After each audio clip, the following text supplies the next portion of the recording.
السلام عليكم ورحمة الله وبركاته.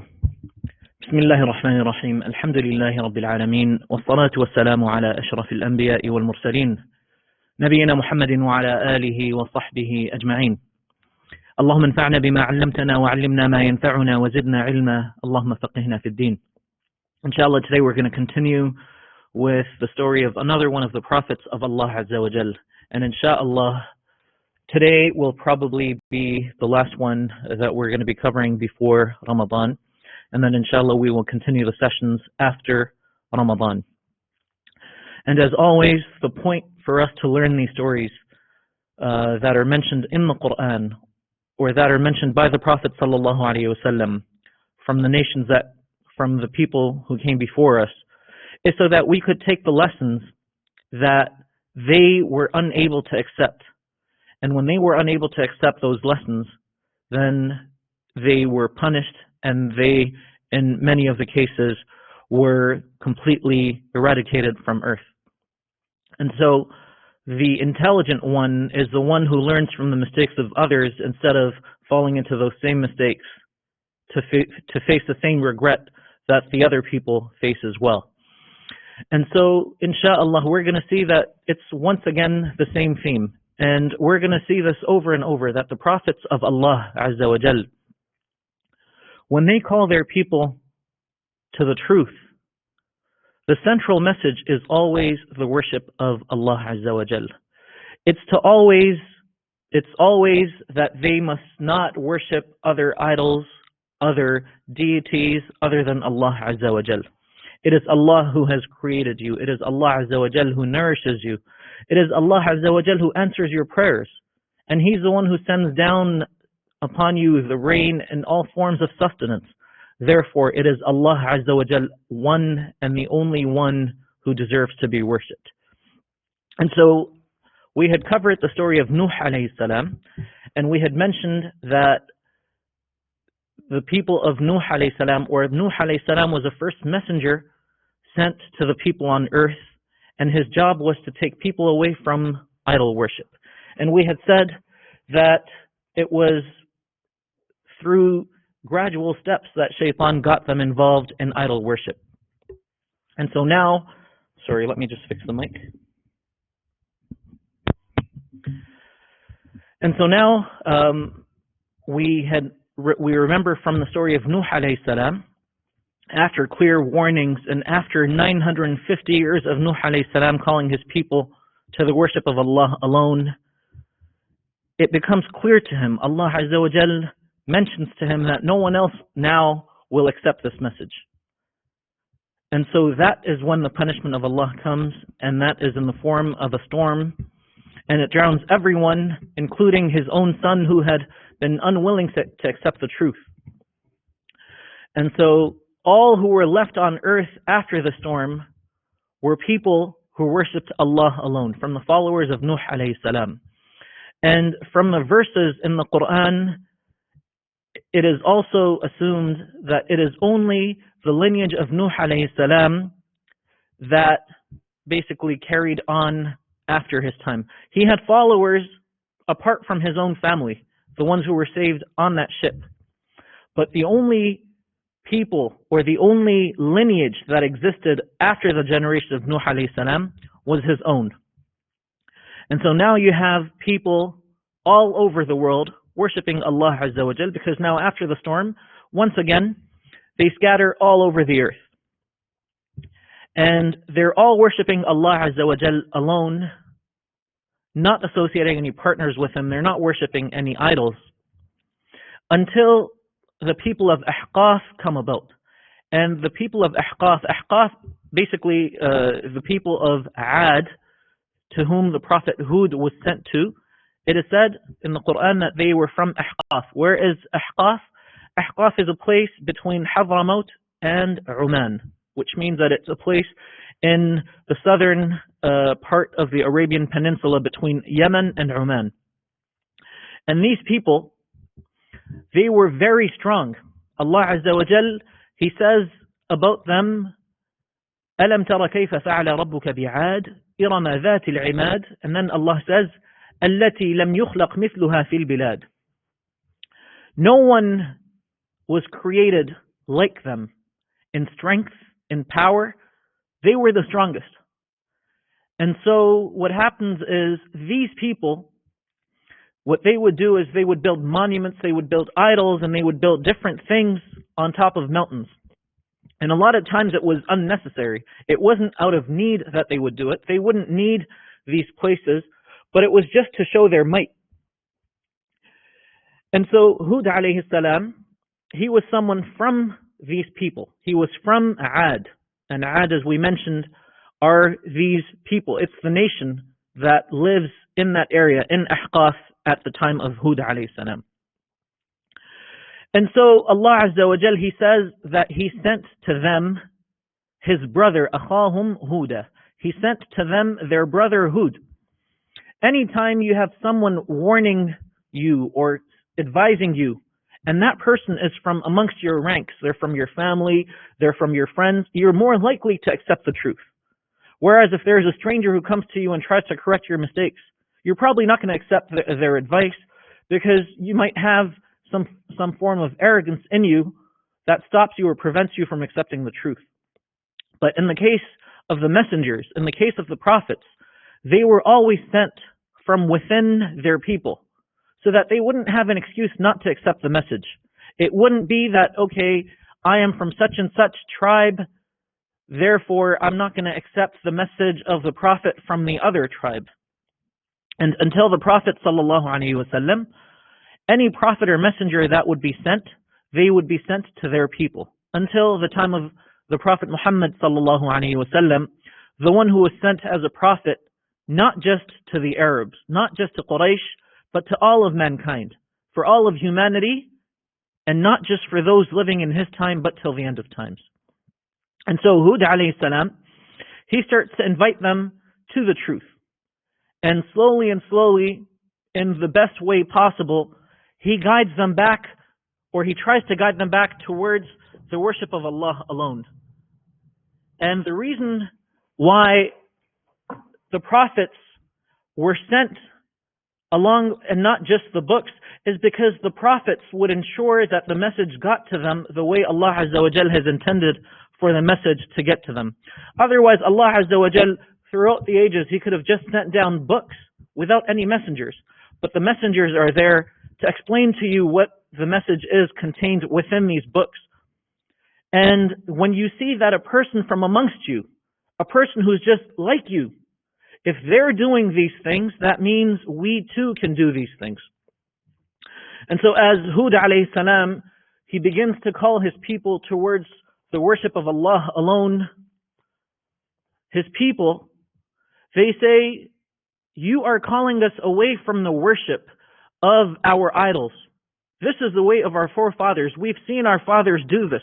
And this is the dangerous part in not correcting the mistakes of people. They start to believe that this is the default. So in the case of Hud alayhi salam, even though he's the one coming with the truth, you should only worship one God, the one who is worthy of being worshipped, the one who created you, the one who sends down rain when you need it. What happens is when people start to make mistakes and those mistakes go uncorrected, people start to assume that these errors are the truth. The way that we live now with our mistakes, they think that to be the truth. And so they believe that we must have a proof coming against it for us to leave what we're upon. Whereas Allah Azza wa Jal, He makes it very clear that the truth is not what you might be accustomed to. The truth is not what the people around you are doing. The truth will always remain the same, and that is you worship one Lord, the one who created you. There are no partners that He has, and that we turn to Him for any form of help. And so now, even though Hud alayhi salam is coming with the truth, and in the beginning of times when Allah Azza wa Jal created Adam alayhi salam, there was no idol worship. That was a default. But because now the people, they're accustomed to idolatry, they're accustomed to worshiping idols and associating partners with Allah Azza wa Jal, they believe that to be the norm. And they believe that to be above and beyond any other way of life. And so Hud alayhi salam, he comes forth with all forms of proofs that he has. And the only thing that does to them is that they say, you are a fool. We believe that these gods that you reject, these idols that we worship and that you reject, they have made you go crazy. And because of that, you've become foolish. And so Hud alayhi salam, he responds back and he says, there is no foolishness within me. I'm not a foolish person. The only thing I want from you is for you to worship Allah alone. I am a messenger from the Lord of the worlds, that I am a Rasul min Rabbil Alameen, from the Lord of the worlds. You think that Allah Azza wa Jal has given you some strength. Because of that, you've become more superior. And because of this, you think it's okay to oppress others. That's not the case. And so Hud alayhi salam, he stands in front of his people, all alone in the beginning. And then slowly and slowly he gets a few followers. But for the vast majority of the people, they just reject him, they just deny him, and they say, you are a foolish person, and we believe that you are from the liars. And so this is actually the way of people who don't really have answers. They don't have any real reasons to not accept the truth. They start to call you names. They start to throw titles at you. Because they don't have anything real to say. They don't have anything objective to say. So when Hud alayhi salam, he's reminding them that it is Allah who has created you. It is Allah who has sent down the rain that you rely upon. They're in the southern part of Arabia and they need the rain. Despite the fact that they're so strong, they still need the rain that Allah Azza wa Jal sends down for their crops to grow. And so despite the fact that you need all these things from Allah Azza wa Jal, you turn to these idols. And so what happens is Allah Azza wa Jal, He sends down a famine upon them. And so for about 3 years there is no rain. And instead of turning to Allah Azza wa Jal and looking at this as a clear sign for them to accept the message that Hud alayhi salam has come with, they continue to do the evil acts that they're involved in. And it gets to the extent that they start calling to their gods, to the idols that they themselves have created. SubhanAllah, just think of the logic. They're creating these gods. They're the ones who create them. They're the ones who shape them. And then they worship them. It's completely nonsensical. And when a prophet comes to them telling them not to do so, they ask for proofs. As if you need a proof to not worship these things that you create with your own hands. That is what Shaitan does to us. Shaitan, he beautifies for us our evil actions so that we begin to feel that what we are upon or what we're doing is the correct thing. And everyone who opposes us, they're wrong. And so Hud alayhi salam, he continues to advise them and he says, I'm a sincere advisor to you. I don't want any ajr from you. I don't want any reward from you. I don't want any monetary wealth or reward from you. My reward will be with Allah Azza wa Jal, insha'Allah. The only thing I want from you people is to turn back to Allah Azza wa Jal. Is to turn back to the original way of your forefathers. Don't just consider what your direct forefathers might have done. Look at Nuh alayhi salam. Allah Azza wa Jal, after He destroyed them, what did Allah do? He created you as the successors. He made you the successors on earth after Nuh alayhi salam. So you have seen what happened to the people of Nuh. Why don't you get lessons from that story so that the same calamity that struck them doesn't strike you as well? And so subhanallah, they continue going about their ways, and eventually they say, you know what? If what you're saying is the truth, come forth with the punishment. And we see this many times in the different stories that we've taken of the prophets. When they don't have any answers, they just challenge the prophets and they say, come forth with the punishment if you truly are being honest and if there truly is Allah Azza wa Jal who can punish us. And so it is then that Hud alayhi salam, he turns to Allah Azza wa Jal and he actually ends up making dua for Allah Azza wa Jal's punishment to come forth to His people. And the prophets, they only do this once there is no hope left that these people are going to accept the truth. This is not the first step that they take. The first step is to patiently call their people to the truth. And they keep doing so very patiently. And after years pass, and after it becomes clear from Allah Azza wa Jal that they no longer will accept the truth, that is when they accept the challenge of their people and they ask for the punishment to be sent down upon them. And so now what happens is there is a drought, and the people, they see these dark clouds coming their way. And normally, if you see dark clouds coming your way, you're going to be happy because that means that it's going to be carrying more water. The darker the clouds, the more rain that will, inshallah, come down upon you. And that is what they thought. They thought that now our prayers that we were making to the idols, they're being accepted, and now our idols are going to send rain upon us. But what they don't realize is that this is no rain of mercy. This is actually a punishment that is coming from Allah Azza wa Jal. And when the amr of Allah, when the command of Allah Azza wa Jal comes, there is nothing that can come in between you and that punishment.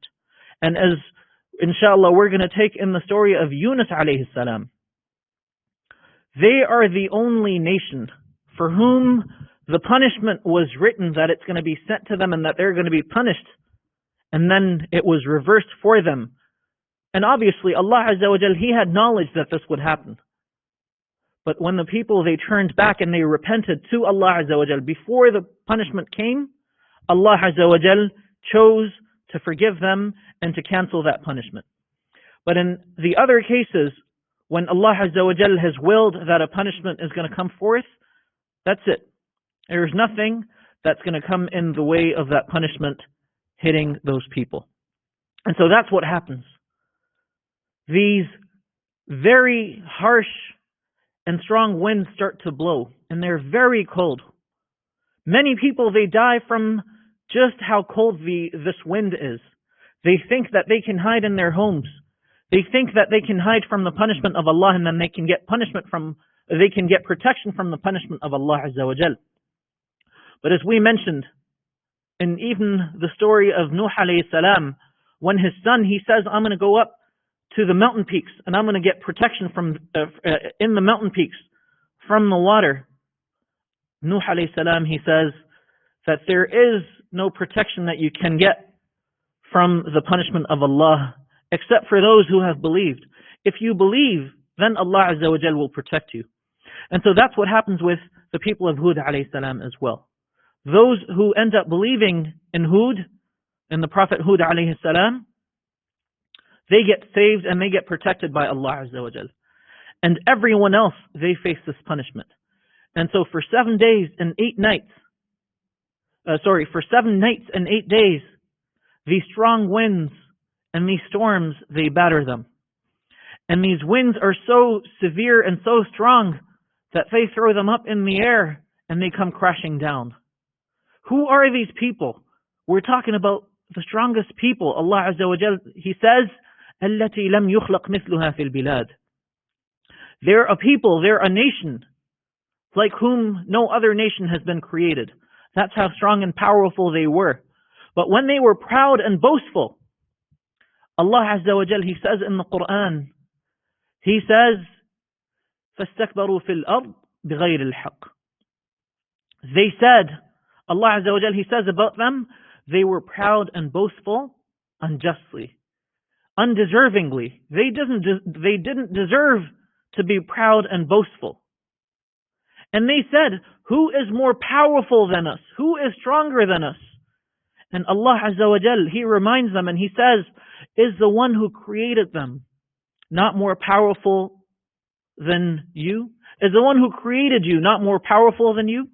There was a time when you were a child. There was a time when you were a baby. You were very fragile.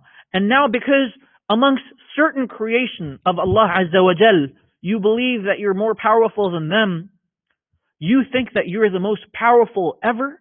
You're the most powerful being there is in creation? And so Allah Azza wa Jal, even for them, He says that you undeservingly were boastful. If anything, if anyone from the creation, from amongst humanity, deserved to be proud and boastful, it would be the people of Hud alayhi salam. Because they were given strength. Allah Azza wa Jalla in another place, He also says He gave them strength in their body. He gave them extra strength in their body. And so if anyone deserves to be proud and boastful, it is them. And even when they are proud and boastful, Allah Azza wa Jalla, He says that they were proud and boastful unjustly, undeservingly. And so what about us then? Us weak and feeble people who get sick so easily. Subhanallah. You know, we don't realize that the armies of Allah Azza wa Jal are unlimited. وَمَا يَعْلَمُ جُنُودَ رَبِّكَ إِلَّا هُ. No one knows what the armies of Allah Azza wa Jal are. It can be ants, it can be a small virus, it can be wind, it can be rain, it can be water. The same water that can normally be something that you need, the same water that you need to survive, it can also become a punishment. And subhanallah, we see in the story of Fir'aun, water used to flow under his palaces. And that used to be a sign that he thought for his strength. And then how does he die? Water flows over him and he drowns.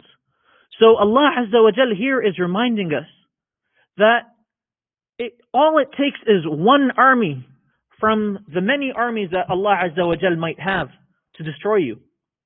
And so you thought you were so powerful, you were so strong, something that you can't even see. Wind is not something that you can see. It is something that Allah Azza wa Jal, He sends down, or He sends, but it's not something that you can see. You can see the particles that are flying in the wind. You can see some of the things that might be caught in the wind and they might strike other things, but you don't actually see the wind itself. And so you thought you were so powerful, you thought you were so strong, and look what happens. You get destroyed by just one of the armies of Allah Azza wa Jal. And so subhanallah, Allah Azza wa Jal, He says in the Quran, فَهَلْ تَرَى لَهُم مِّن بَاقِيَةٍ. Do you see any remnants of them? And we don't see any remnants of the people of Ad. Those who were destroyed, they became like the trees, the date palms that are twisted and turned and cut up, just all scattered all over the earth. That is what happened to their bodies. These same people who thought they were so strong and powerful and nothing could happen to them, they all get destroyed within a few days. And it could have been that Allah Azza wa Jal could have destroyed them within a split second, but Allah Azza wa Jal chose this to be their punishment. And even though we don't see their remnants, the story has been preserved in the Quran till the Day of Judgment. For us to realize that it doesn't matter how powerful any nation might be. It might be in our times, other people are very proud and boastful. They think that they have unlimited powers. They think that their might is unstoppable. But then we gain comfort from these stories that it is Allah Azza wa Jal who controls everything. And so in these stories, we gain lessons from two angles. The first is we learn what these people did, the ones who got the punishment. We learn what they did, what their actions were, so that we could avoid those actions. We don't fall into the same mistakes. And the other thing that we also learn from these stories is for us to get comfort. It's not just in our times that we have people, or we have a segment of people who think that they're the most powerful on earth, that they can do whatever they want unjustly, and that their powers will go unchecked. Yes, for a while they might get away with it. But as Allah Azza wa Jal, He says that is just Allah Azza wa Jal slowly and slowly, patiently waiting for, He perhaps even gives them an increase in what they believe to be blessings. And then Allah Azza wa Jal comes down with the punishment. And when the punishment of Allah Azza wa Jal comes, it takes them completely, they're not prepared for it at all. They're completely unprepared. And it strikes them suddenly and they get destroyed. And so this is a call for both those who believe in Allah Azza wa Jal, those who have their trust in Allah Azza wa Jal, to continue to do so. Because Allah Azza wa Jal, the one who created everyone, whether they're the most powerful or whether they're the weakest, it is Allah Azza wa Jal who created them. So as long as Allah Azza wa Jal is in control of our affairs, then we should turn to Allah Azza wa Jal and put our trust in Him. And it's also a reminder for those who might transgress, who are unjust to people around them, thinking that they can get away with whatever they want to do, just because they might seem that it might seem like they have more power, that they have more authority than those around them, and they can boss them around. And in reality, that's not the case at all. It is just a few days, it is just a few years, and then Allah Azza wa Jal, after He sees that they're not taking heed, that they're not learning the lessons that they need to learn, Allah Azza wa Jal sends the destruction upon them. We ask Allah Azza wa Jal that He keeps us on the straight path. And we ask Allah Azza wa Jal that He's always on our side. And we ask Allah Azza wa Jal to give us the iman so that we only turn to Him for help, that we only seek His assistance, knowing that everything is in His control, knowing that everything that we might call natural disasters, that we might call something an act of nature, that all these things are actually under the control of Allah Azza wa Jal. And He can send down these as a punishment.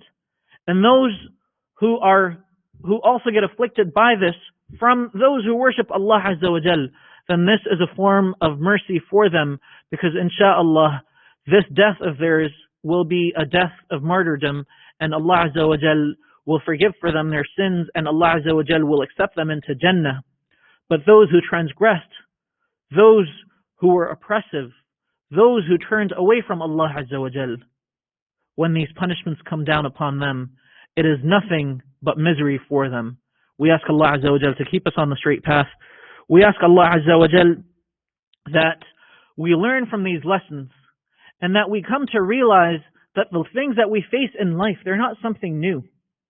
Yes, it might be something that we have not heard of. It might be a new type of a virus. But all it is something from the armies of Allah Azza wa Jal. And we seek that protection from Allah Azza wa Jal day and night, every single moment, realizing that all the power is in the hands of Allah Azza wa Jal. And if we have Allah on our side, insha'Allah, nothing can harm us.